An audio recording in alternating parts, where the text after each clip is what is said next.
Hello साथियों, आपका स्वागत है आपके अपने यूट्यूब चैनल स्टडी फॉर खाकी पर।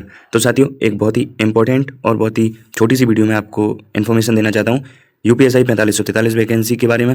जो अभी आंसर की आई है उसमें बहुत से लोग कन्फ्यूज हैं कि उसमें बहुत सारे क्वेश्चन पे ऑब्जेक्शन है, तो उन ऑब्जेक्शन वाले क्वेश्चन पर क्या सबको नंबर मिलेंगे? तो मैं आपको बताना चाहता हूँ कि जितने भी क्वेश्चन रिजेक्ट जितने भी क्वेश्चन होंगे, मतलब वो क्वेश्चन ही काट दिया जाएगा, उस पर सभी को नंबर मिलेंगे, या फिर उनके अटेम्प्ट और उनके सही होने के एक्यूरेसी के हिसाब से उस प्रश्न का उसको नंबर मिलेगा।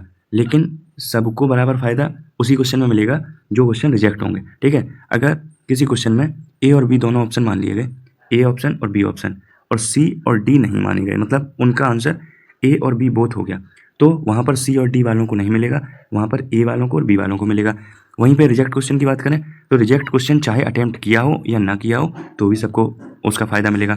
जैसे मैं आपको एक एग्जाम्पल के साथ बताना चाहता हूँ। ठीक है, जैसे ये पहला क्वेश्चन है 14 की सेकंड शिफ्ट का।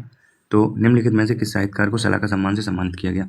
भर्ती बोर्ड ने इसे डी माना है, लेकिन सलाह का सम्मान जो हिंदी अकेडमी नई दिल्ली, मतलब दिल्ली सरकार द्वारा मिलता है, उसमें रामदरस मिश्र का नाम है।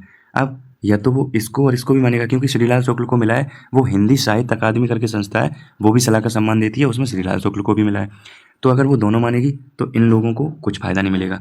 अगर वो श्रीलाल शुक्ल से आंसर चेंज करके रामदरस मिश्र करती है आंसर, तो रामदरस मिश्र मतलब ऑप्शन सी वालों को मिलेगा, इन तीनों को नहीं मिलेगा।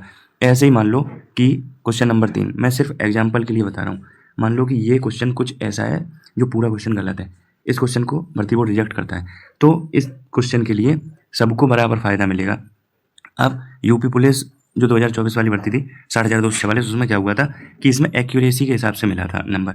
जैसे किसी के 160 में से 100 क्वेश्चन सही है तो उसकी एक्यूरेसी कम हुई, और किसी के 160 में 140 सही है तो उसकी एक्यूरेसी ज़्यादा हुई। तो इसी एक्यूरेसी के हिसाब से 2.5 नंबर में जितने नंबर बन रहे होंगे, 2.3, 2.4, 2, इसके जितने बन रहे होंगे 1.8, जो कुछ भी, उस हिसाब से नंबर मिलेगा। आई होप कि आपको समझ में आ गया होगा कि रिजेक्ट क्वेश्चन में सबको नंबर मिलते हैं, लेकिन कभी कभी पूरा क्वेश्चन का पूरा नंबर दे दिया जाता है, कभी कभी उनके एक्यूरेसी के हिसाब से नंबर वेरी करते हैं। जिसके ज़्यादा सही उसको पॉइंट में कुछ नंबर ज़्यादा मिल जाएंगे, और जिसके थोड़े कम सही हैं ओवरऑल उसको थोड़े कम मिल जाएंगे।